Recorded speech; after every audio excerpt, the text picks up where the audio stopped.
বন্ধুরা কেমন আছেন সবাই? আশা করি ভালো আছেন।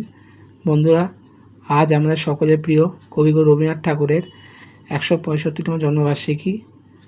তো সেই উপলক্ষে ওনাকে স্মরণ করে বেশ কিছু গান ও কবিতা আপনাদেরকে আজ শোনাতে চলেছি আমরা। এখন আমি আপনাদের শোনাবো রবীন্দ্রনাথ ঠাকুরের লেখা বিখ্যাত কবিতা হঠাৎ দেখা। শুনতে থাকুন। কবিতা হঠাৎ দেখা।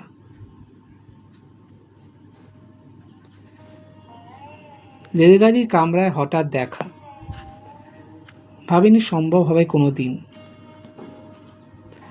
আগে ওকে বারবার দেখেছি, লাল রঙের শাড়িতে, ডালিম ফুলের মতো রাঙা। আজ পরেছে কালো রেশমের কাপড়, আঁচল তুলেছে মাথায়, দোলন চাপার মতো চিকন গৌর মুখখানি ঘিরে। মনে হলো কালো রঙে একটা গভীর দূরত্ব ঘনিয়ে নিয়েছে নিজের চারদিকে। যে দূরত্ব সর্ষে ক্ষেতের শেষ সীমানায়, শাল বনের নীলাঞ্জনে। থমকে গেল আমার সমস্ত মনটা, চেনা লোককে দেখলেম অচেনার গাম্ভীর্যে।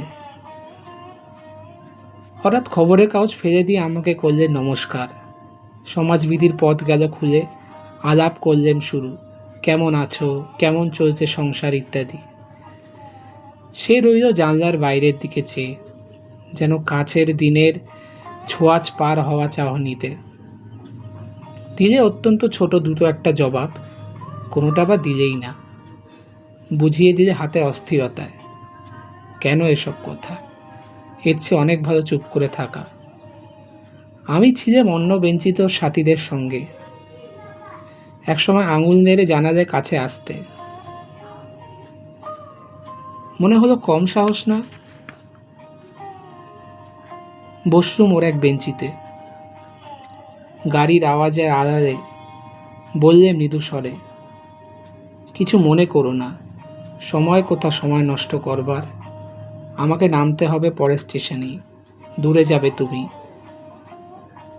দেখা হবে না আর কোনো দিনই। তাই যে প্রশ্নটার জবাব এতকাল থেমে আছে, শুনবো তোমার মুখে, সত্য করে বলবে তো? আমি বললেম, বলবো। বাইরে আকাশের দিকে তাকিয়ে শুধলো, আমাদের গেছে যে দিন, একেবারেই কি গেছে, কিছুই কি নেই বাকি। একটুকু রইলেম চুপ করে, তারপর বললেন, রাতের সব তারাই আছে দিনের আলোর গভীরে। খটকা লাগলো, কি জানি বানিয়ে বললেম নাকি।